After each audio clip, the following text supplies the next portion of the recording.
For over 1,000 years, This is it. a remote Scottish cave I think this is a murder. has hidden a strange and violent death. They have gone through the left temple and out through the right temple. Get 'em up, boys, for the finisher. But who was the killer?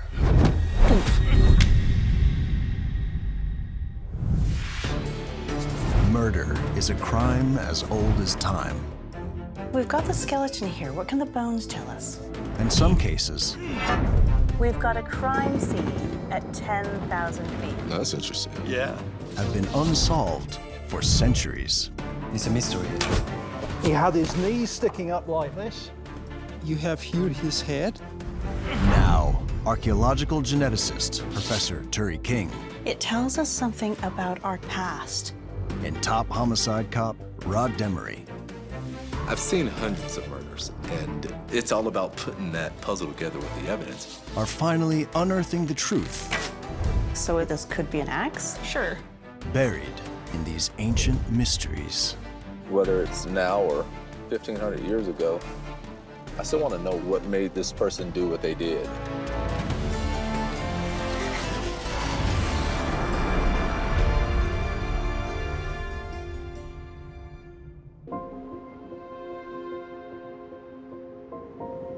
Scotland's a beautiful country. It's so open. To think of a crime such as murder happening here, it's almost impossible to believe. Former Louisiana homicide detective Rod Demery is in the Scottish Highlands to investigate a crime. It was committed 1,400 years ago, and it's still a mystery today. And I remember having a boss that sat me down and said, you know, life doesn't revolve around homicide investigation. Well, it does if you're a homicide detective. I mean, it's your work, it's what you do. World-renowned forensic geneticist and archaeologist Professor Turi King has already started analyzing the case. She set up an incident room in a mansion near Inverness, close to the discovery of the body.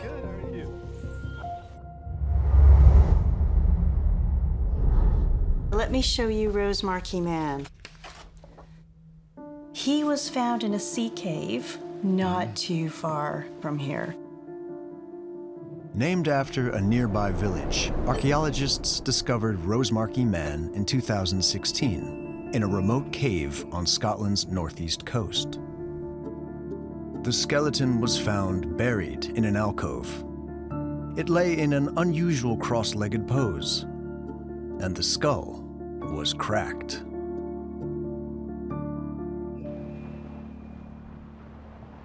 He's been radiocarbon dated to between 430 and 630 AD. This is the early Middle Ages, a time when an ancient group of people called the Picts lived in Scotland. What do you know about Picts? Not a lot. I mean, they were warriors or something. We actually don't know that much about them. They didn't have a written record. Okay. These are rather racy images based on what the Roman description was. They've got tattoos or they're painted and they're fighting naked, men and women. Naked in Scotland, right? This is probably complete fantasy. Yeah, very much so. Separating legend from reality won't be easy, but historians do agree that the Picts were serious warriors. There are some relics, such as jewelry and stones with mysterious inscriptions, but they're rare. Rod and Turi will have little to go on. But for Rod, murder is timeless. I don't think that murder changes. I see a lot in my career. I think people that kill people kill people. The way we view murder changes, but murder doesn't change. Rod and Turi have sharply contrasting styles of working. I think Rod and I are going to bring two different sides of the coin, really. There's this phrase about letting the bones speak. They can tell us all sorts of things, but you get to a point where that's it. Working with Turi is a little intimidating. She's very accomplished. She's reached things that I would probably never understand. His side is going to be more intuition, I think. What is his gut telling him? I think I can teach more basic understanding of things that are really not that complicated. Outbursts of anger, jealousy, rage. We're hoping that this investigation will tell us about the Picts. It may even change what we really know about them. Yeah, that's gonna be interesting. You have some bones, not really an idea who the people were, in a cave about 1,400 years later. Rod has investigated more than 250 murder cases, including 60 as lead investigator, where he solved every single one. You look at the crime scene to give it perspective. You can think one way about something and then actually see the crime scene and revisit it. No one knows crime scenes like him, and he believes that even an empty cave, thousands of years after the act, can still yield clues. I think the evidence is gonna be there.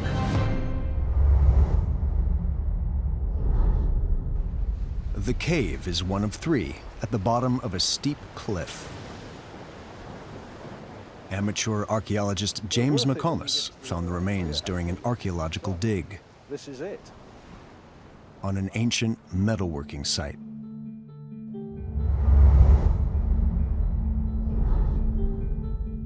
So, he was just tucked into this alcove here. We'd gone through all the layers of habitation, and some bones started to appear. And it's sort of time-lapse, right? The further you go.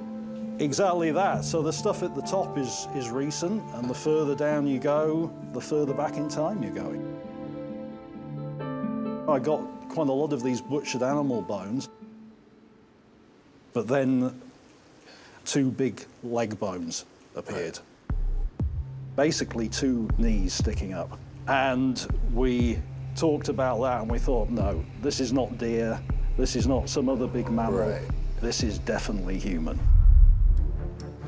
It would be really helpful if I could see the way you found it. So, he was lying on his back in a supine position. He had his knees sticking up like this. His head was a bit further down and sort of tucked away right down here. He was found laying on his back with his legs kind of perched up that way. They were perched up like this, we think, to fit him into this space. Right. And you see there's a kind of natural alcove here and these big pieces of bedrock. And he also had a big boulder resting here.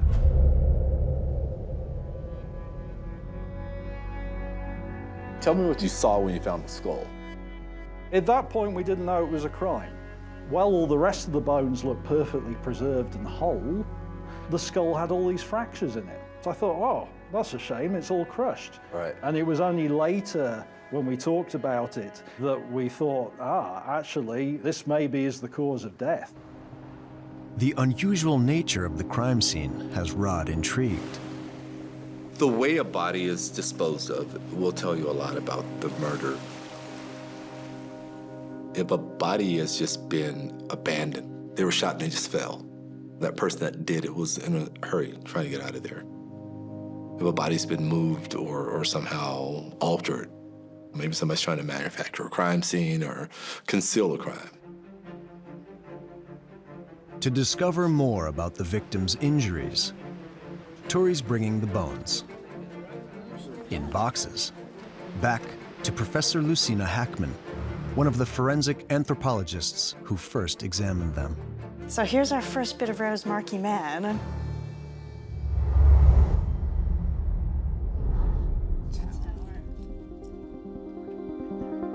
They start with the spine and pelvis, both fit and healthy. The victim had extra bone growth where his upper body muscles attached to his skeleton, a sign he exercised regularly. So we think Rosemarkie man's down the gym, huh? Well, unlikely at that time, but certainly he was doing something that was active, and it was keeping him fit.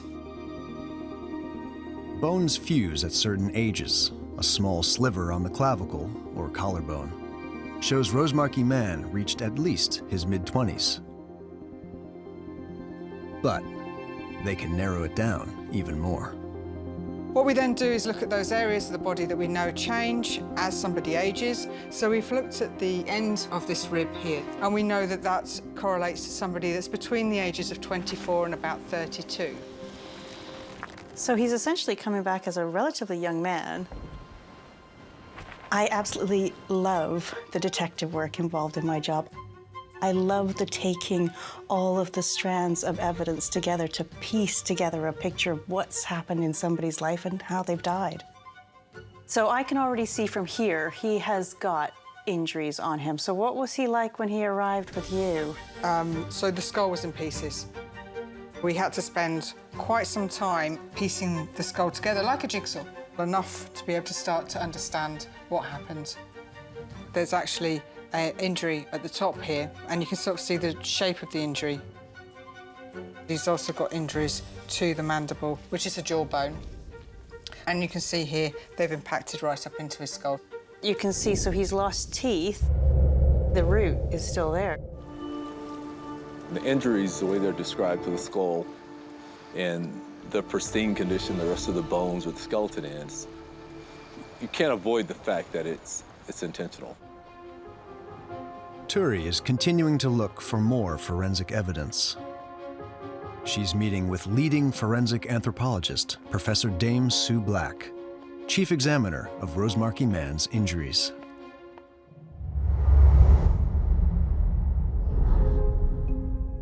The human skull is a bit like a boiled egg. You imagine you hit this with a hammer. You get a depression.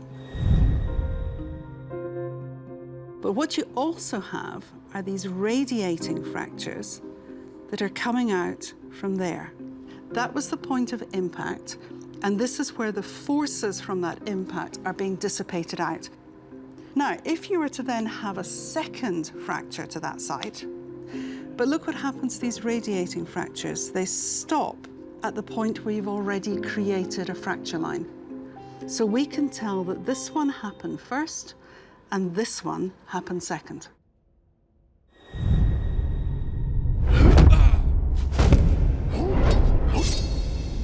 What's happened with Rosemarkie man? He was a challenge. He had a set of injuries, some that overlapped and some that didn't. Sue found the first impact on the victim's mouth. There were fractures to both the lower teeth and the upper teeth, and fractures in such a way that the tooth had been sheared. So that's not a punch, that's something much sharper. One of the upper teeth was found inside his chest cavity. So has he inhaled He's that? inhaled it. That tells you he was alive when that happened, because we wouldn't have got it in his chest cavity had he been dead. Next, there was a blunt force to his jaw. But it's fractured both of these as well, because there's been such an upward motion. Yeah, huge force, it Yeah. sounds like. It's likely the third injury was caused when the victim fell backwards and hit his head. But that wasn't the final blow. They have gone through the left temple and out through the right temple. Oomph. Whoever it was, they wanted him dead. Yeah. This brutal fourth injury gives telltale signs of the way it was inflicted. So in an entry wound, the bone is beveled on the inside. On an exit wound, it's beveled on the outside. And when you see the exit wound in particular, it's circular. Yeah. So there's a circular exit wound that says that fits well with, you know, a lance, a spear, something along that sort of line. The chance of anybody getting up after that is extremely slim. Even so, there's a fifth and final injury. That comes in on this space here. And it's again a penetrating injury. So something has really come down hard into that space. Despite the horror of the attack and no less than 5 total wounds, the victim seems to have put up no resistance. What I don't have are any defense injuries on him at all. Nothing that says an arm went up and a radius or an ulna became fractured. Nothing of that at all. So he's not defending himself, which means surely he must have been taken by surprise. Scientists pieced together enough skull fragments to interpret face muscles, producing a facial reconstruction of how this man, who lived 1,400 years ago, might have looked. Now, you imagine he's the guy that you're heading towards, and you want to bring him down. He looks to me like the kind of person you don't want to give a second chance to him. If my daughters came home with that wouldn't be too bad, would it? You know, that's very pleasant to look at. The evidence Sue uncovered is brutally clear. The bones prove this was a savage attack. But can the bones reveal more? Like who killed him and why? So I've been to the crime scene. It's very cramped, it's very tight. His legs are flexed. What do you think is going on there? I think it's opportunity. It shows that there's no real planning. Because if someone were to bury someone, they would at least make the hole big enough to put the person in. Yeah.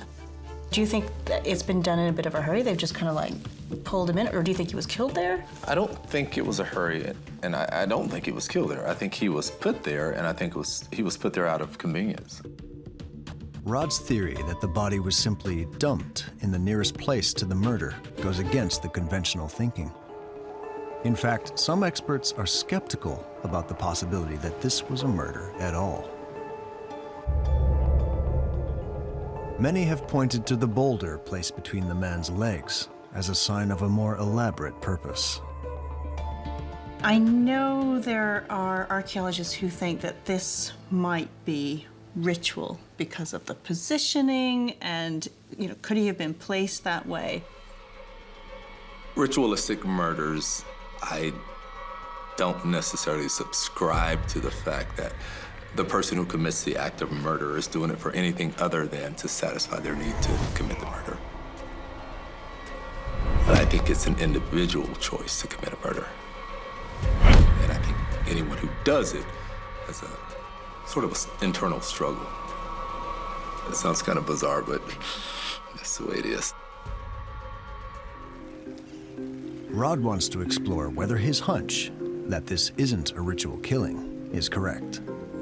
In a modern day murder, the witnesses that I speak to may be, a neighbor or a friend. Now my witnesses are archaeologists. If I want to know about a certain burial type, the answer I need is this one different? So you're gonna get that from your witnesses.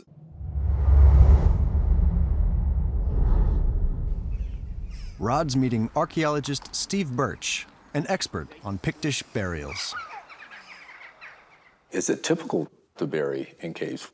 No, it isn't. And, if we look at within the early Pictish period, we're seeing this quite regimented style of burial with cemeteries under these various types of mound, round barrows or square barrows, and some individual graves as well. Nothing like this. I've looked through all the literature, and there's just nothing quite the same at this time. That's what piques my curiosity. The fact that there is no parallel. There is something distinct about this particular burial. Backing up Rod's theory is the fact that no other Pictish bodies have been found in caves. Most have been discovered under barrows or cairns, with groupings of 5 or 6 bodies. But these bodies are arranged very differently to Rosemarkie man's. Most of them are lying on the back, typical inhumations, arms down by the sides, legs parallel. As I look at his body, the way he's placed in here, I think is out of a matter of convenience. There's no pre-planning. I think he was forced to fit in there. The grave was shallow. His head was raised because they ran out of space. And I think they had to sort of force his feet and kind of contort him to put him in that position. The other thing that stands out in this picture as well is the discoloration on the left knee, to show that that was sticking out of the sand. Right. It's visible, it's bleached. There are a lot of different reasons why someone would want to display a corpse. It would be someone that wanted to make a serious statement about it. And it's not the only seemingly deliberate display. To be partially exposed in a huge boulder in such a specific place suggests almost disdain. It's emasculating. Yeah. A thought of some academics is that this concentration on the pelvic region might be something to do with fertility. Not only are you killing this person, you're killing their ability to reproduce. It's hugely symbolic. But was the symbolism part of a mysterious ritual? Is there evidence of maybe some sort of affiliation with religion? If you went south of the border at this time, you've got the Anglo-Saxons who were also burying under mounds and things like this, sometimes in ships, like the Vikings. Lots of grave goods. So, you know, the Picts are standing out in that. It's almost like a Christian trait, you know, with no grave goods, but it's obviously pre-Christian. At the time of Rosemarkie Man's death, Irish missionaries were trying to convert Pictish kingdoms to Christianity, often successfully, but some resisted. To the west of Rosemarkie, on Scotland's Isle of Egg, St. Donnan and his followers were slaughtered in the 7th century. Would the Picts around Rosemarkie's time, would they have been Christians? A really difficult question. Christianity obviously came in and made its mark in quite a big way, but at the same time, I think there's a good chance that these Pictish individuals who are dealing with Rosemarkie Man are still pagan. Yeah. They've still got their own identity and they're doing their own thing. Ordinary Picts may have resisted this new religion. And I think even the Pictish stones, it's been suggested that the Pictish stones are in a way some sort of affront to the Christianity coming into Scotland. But it was the local leaders who were the missionaries' main targets. Thinking about the elite at this time, if you can convert those individuals, then you have a chance that will ripple through the underlying society. You don't convert huge numbers of people, you convert their leaders. The majority wanted to stay pagan. The fact that this Pictish man had taken on this new religion may have been the motive for the actual murder. The political and religious aspects of the time have given Rod a first suspect.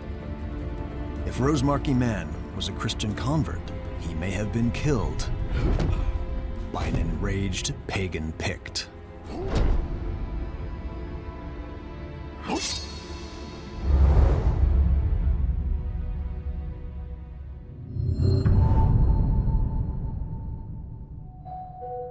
But Rod's theory that it was murder isn't yet supported by enough hard evidence for Turi. The one thing to remember is that we are going to be looking at these cases with our modern eyes.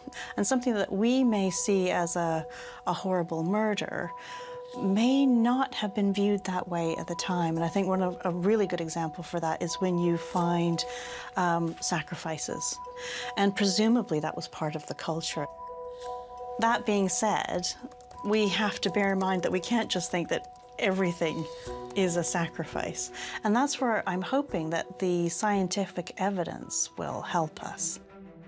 While Turi seeks evidence from fellow scientists involved in Rosemarkie Man's case, Rod's also looking for more proof on the ground. There are certain things that require a little more knowledge of what's happening in that period of time. I think our next steps are to find out a little bit more about the Picts, you know, how they operated, especially in murder or any other form of violence, or how they protected themselves.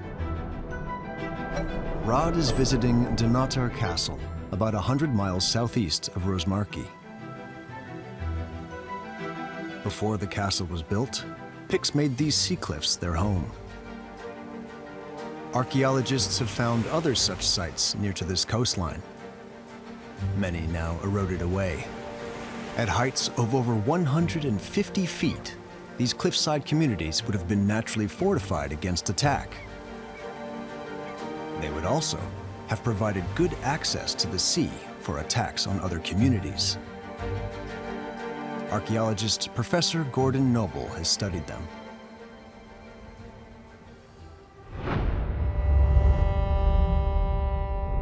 In the Roman period, the Picts are known as sea raiders. They're raiding parts of the Roman Empire, they're going beyond the frontier at Hadrian's Wall, and that sea raiding seems to continue into the post-Roman period. So the sea and coastal fortifications are really important to the Picts. There's very large-scale pitched battles in this time period involving thousands of people, but you also get smaller raiding parties, cattle raiders. Is it possible that the Rosemarkie man was killed by a sea raider? I think absolutely, it's a distinct possibility. Rod recognizes a similar motive in modern-day murderers. The desire of one man for another man's property. I think that's part of a primal battle. It's someone that wants to come in, take the riches, and leave the people dead. It's no different than someone that wants to occupy a territory that sells drugs in modern day. Now you have displayed this power where you've taken over and become the person in charge. If Rosemarkie man was defending his territory, a prime suspect would be a sea raider.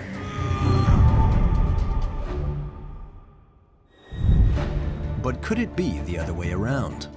Well, I guess equally possible is that the Rosemarkie man could have been a sea raider himself. Yes.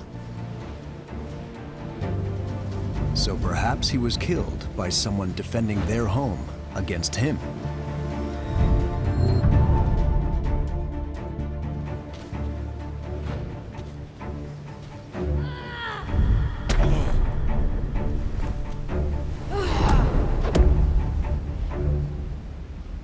Be interesting to see, did he grow up locally or is he from farther afield? Turi can answer that question. Archaeological science can now reveal where a person came from, even a body that's more than 1,400 years old. Professor Kate Britton at the University of Aberdeen specializes in this research.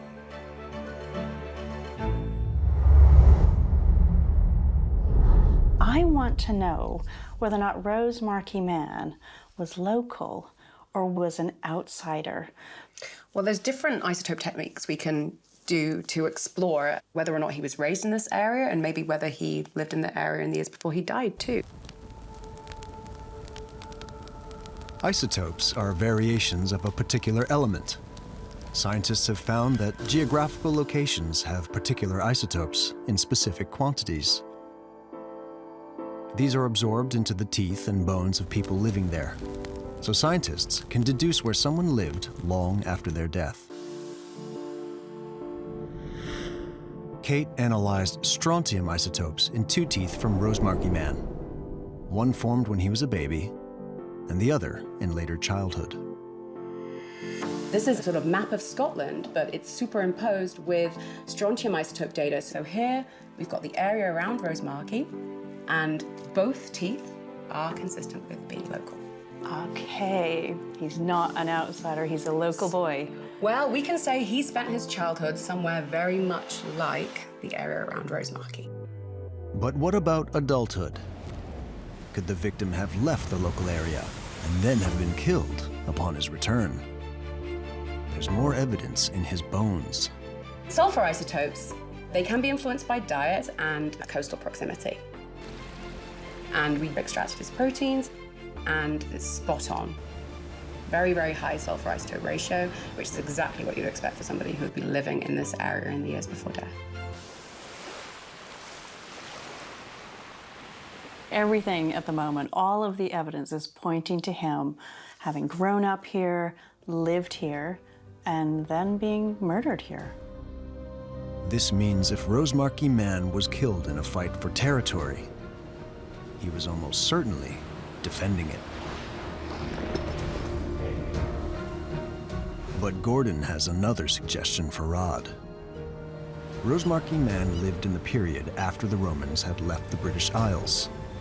They left a power vacuum in their wake, and Picts often battled to gain that power. You do actually get these little fiefdoms, you know, these warlords emerging. We know that Rosemarkie, that area, becomes part of the major kingdom known as Fortru. Fortru is believed to have existed from at least the 4th century. It grew in size and claimed power over other Pictish kingdoms. Some experts believe Fortru kings were kings of the Picts, and Rosemarkie was at the heart of it. In that 5th, 6th century, Rosemarkie is becoming the preeminent area of Pictland. So with power comes enemies, doesn't it? Power grabs are familiar to Rod. The way I make this make sense in my mind is I think of modern-day gangsters and modern-day warlords. After they hold that power for a while, there's always someone ambitious, you know, that wants to come up and take over. It's a really interesting metaphor. So I think it'd be important to look for evidence of status as well. You know, is there any indication that he could be a war leader or a warrior? To investigate status, scientists can again analyze isotopes. Nitrogen and carbon in the bones reveal the amount of protein an animal or person consumed. High protein levels in some Pictish human remains indicate that they ate more meat and dairy, so could have been high status. Kate's findings for Rosemarkie man are revealing. That would be a good fit for a diet that had a lot of pork in it, or possibly wild boar, or a diet that also incorporated chicken, ducks, geese, and maybe even freshwater fish. So he's definitely a meat eater. Definitely a meat eater. Kate plotted his data on a food web showing the diets of other Pictish bodies buried across northeast Scotland. It's evident that Rosemarkie man's diet matches the higher levels of protein for high-status Picts found in Fife and Burghead, which is believed to have been home to Pictish royalty. Does that allow us to say something about the status of Rosemarkie man? Is he high status? I think that's something tricky to say. He's a meat eater that's eating some fairly high trophic level foods. We can't say too much more than that. It is interesting, though, because as you say, he's grouping with Picts who are normally given proper burials, such that you can find them. And he's in a cave, so he really stands out in that way. Rod now wants to find out what it might mean to be a high-status Pict. He believes that understanding a victim's world is key to tracking down their killer. Not only to solve crimes, but to survive on the street, you have to be able to understand people. You have to respect them and their way of life. Most people think in terms of their experiences, and we have to figure out a way to think like the person who committed the crime and the person who the crime was committed against. Archaeologists have uncovered some facts about Pictish life. It's believed they lived in roundhouses and longhouses. They grew crops, such as wheat, barley, and flax, and raised livestock, such as cattle and horses. Hamish Lamley has immersed himself in the craft of Pictish leatherworking for more than 10 years. He set up a temporary Pictish camp to give Rod some insight into their culture. Welcome to our craftsman's camp. There's so much going on here. We are working some hides to get them soft, making some shoes, and some blacksmithing as well. So is this the typical dress? This is typical of what you'd see this time period, with the shoes, shorts, tunic, and a cloak with a belt and jewellery. The jewelry is interesting. Is there significance to it, or is it just decorative? It would show your status in social situations, but it's also your collateral, your bond in a transaction as well. If you want to use somebody's mill, you'd hand your brooch over as collateral for that. A lowly craftsman as myself with a copper alloy brooch like this is quite acceptable, but the elite would go into larger, more decorative brooches, and we might have somebody like the Rosemarkie man wearing possibly something like this, which is a chieftain's chain. Now, if you hold your hand out for me. Oh, wow. You can really feel the weight there's a lot of weight to silver in this. This modern-day replica is based on 10 high-status Pictish chains still in existence. How much is something like this worth? Today, with the silver and the time involved, this is worth about £4,000. Kind of reminds me of modern-day rappers. It's not too different. Yeah, and the status that comes along with it. Ironically, the display of jewelry apparently hasn't changed a lot since 600 AD, basically the same.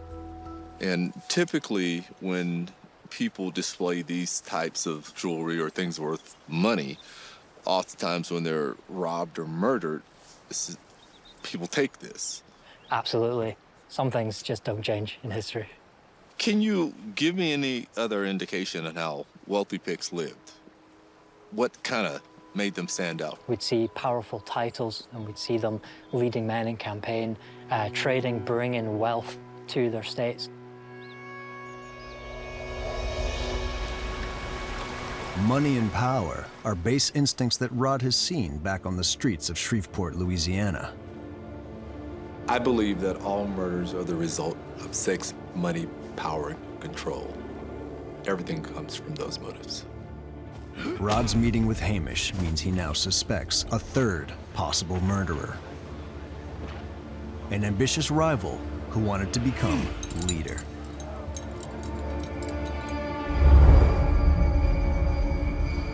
I think the suspect would be someone who is wanting to assume that power. Someone that's ambitious, brave enough, the type of warrior that would enjoy the spoils that came along with it. Knowing that he was a man of status. Someone relieved him of all of his goods.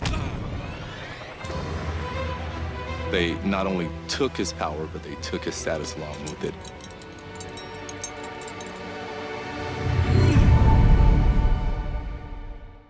That's a very interesting concept because that's exactly what happens today.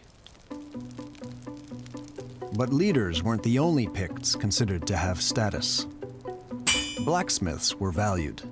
And since the archaeological dig that uncovered the body was originally examining metalworking in the caves next door, Turi thinks they may be connected. So at the moment, based on what I've seen, I think that possibly Rosemarkie man was a metal worker. And I'm wondering if it was a disgruntled customer.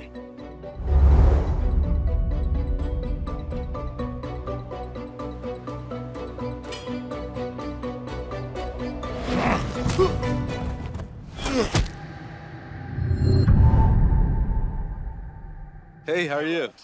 Rod wants to explore this idea with the Pictish camp's blacksmith, Tom Timbrell. Being situated in a cave would make a lot of sense for blacksmiths at the time. One, it's a shelter for you. But as blacksmiths, we actually really prefer to forge in the dark. It allows us to see the color of the metal more clearly when we're heating it up. So in the dark of a cave, that would be ideal. Give you the true definition. Absolutely. We do know that he was muscular, appeared to have superior upper body strength. There would be telltale signs of work of where you are working in caves, stooping, effects on the back, wear on sockets as well. Would there have been weapons around? There would be the potential that there could be completed weapons in the cave, spears on shafts already. But Rod is still skeptical. Even if you had the availability of the weapon, or it's at your disposal, you don't necessarily have the training. It was decisive. It's pretty obvious that the person wielding the weapon had specific training. Absolutely. I would imagine if you had access to the weapon and a lot less training, we may have seen a more messy death. Him being in the cave near metalworking doesn't necessarily mean there was an involvement between the two. I like the way you think. Some of the basic concepts of investigation are to be able to think outside the box, rather than just what's convenient. The net is closing on Rosemarkie Man's assailant. Now, with 4 firm suspects, Rod and Turi meet in the incident room.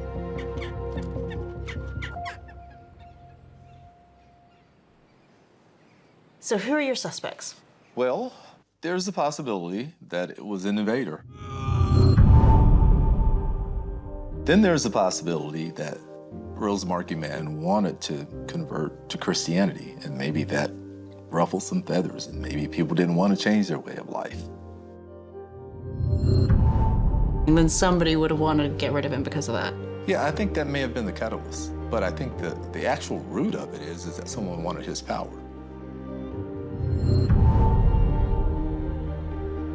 I'd like to throw in a 4th.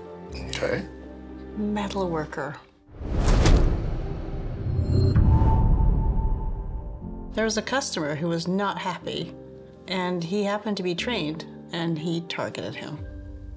The only thing that I can be certain of is how he was killed. Very deliberate. I'm kind of stuck on why or who would have done that, though. With 4 suspects now in play, Rod and Turi still think they need one more bit of evidence. They have the skull with clear points of impact. If they can figure out the murder weapon, it may tell them who wielded it.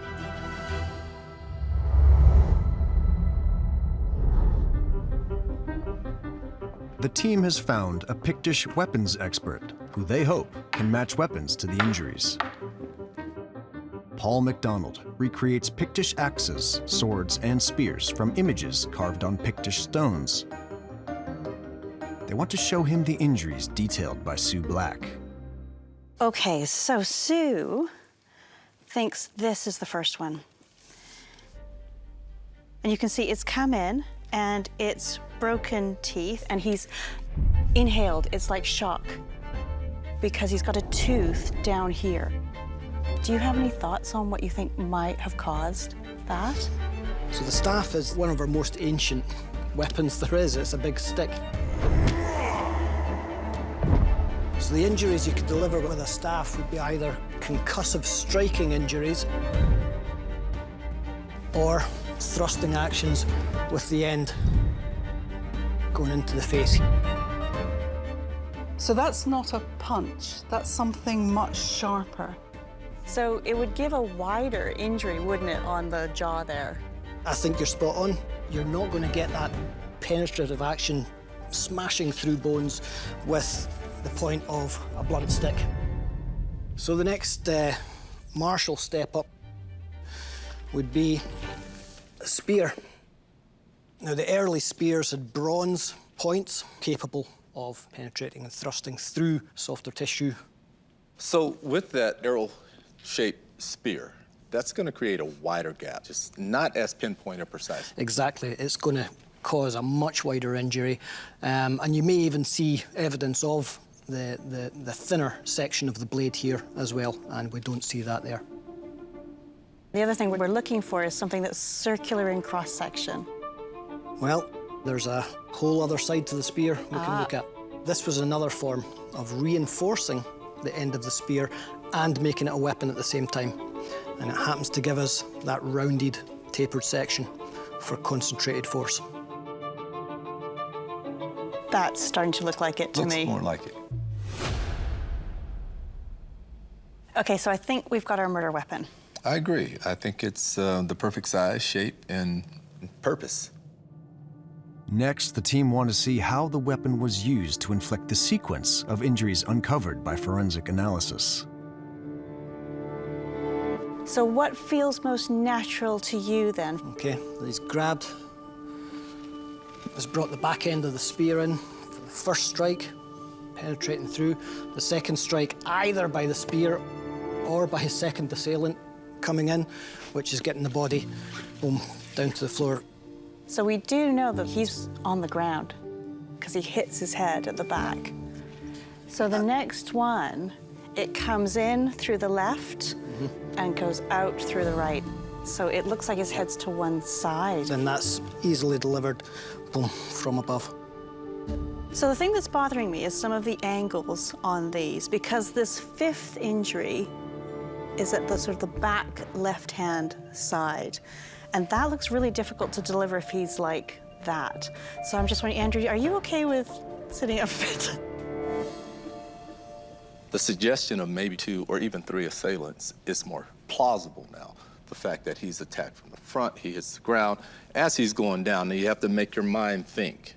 You have 2 or 3 people attacking one man at the same time. It's a simultaneous attack. Well, that final blow could have been a much more deliberate one in terms of, well, he's out of it already, but get him up, boys, for the finisher. Crack.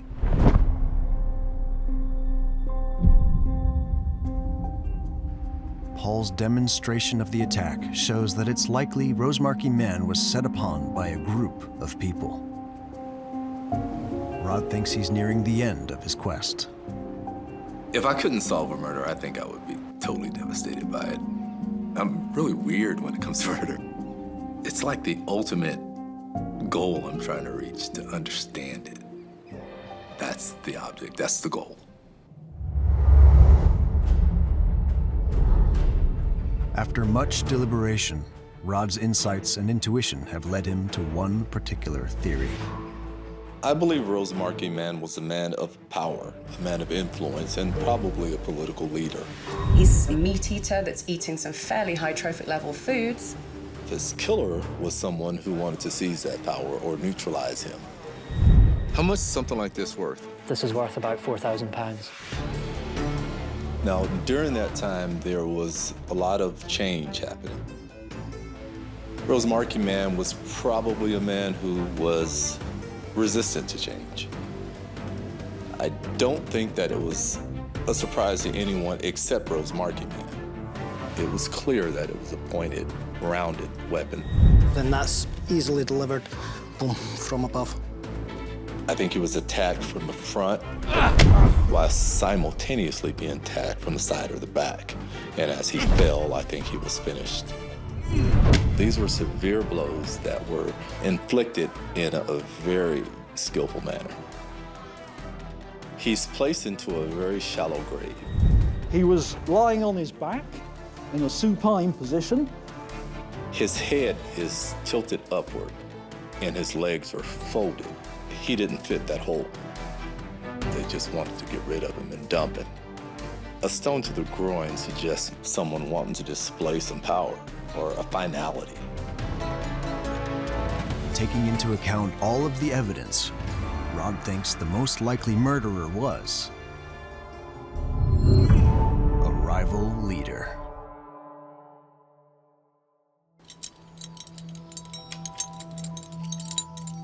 For the first time, 21st century police work and groundbreaking science have shed new light on Rosemarkie Man's murder. I'm a street cop. I'm a street homicide detective. I think it gives you an ability to investigate crimes on a different level than most. You can study it, but you have to walk it. For Turi, it's a new way of working, providing an insight into the lives and character of long-dead figures. I'm always wary about using the word human nature because it's like, oh, well, people are going to react in a particular way. And I think that we're individuals and we don't all react in the same way to everything. But I think there's kind of like a universal sort of humanness. We can understand certain elements of the past. The combination of forensic analysis and gut instinct, helping to solve an ancient mystery. It's almost as though we're from different worlds. And I think that when you have two things that are that far apart, you can't help but get a great outcome.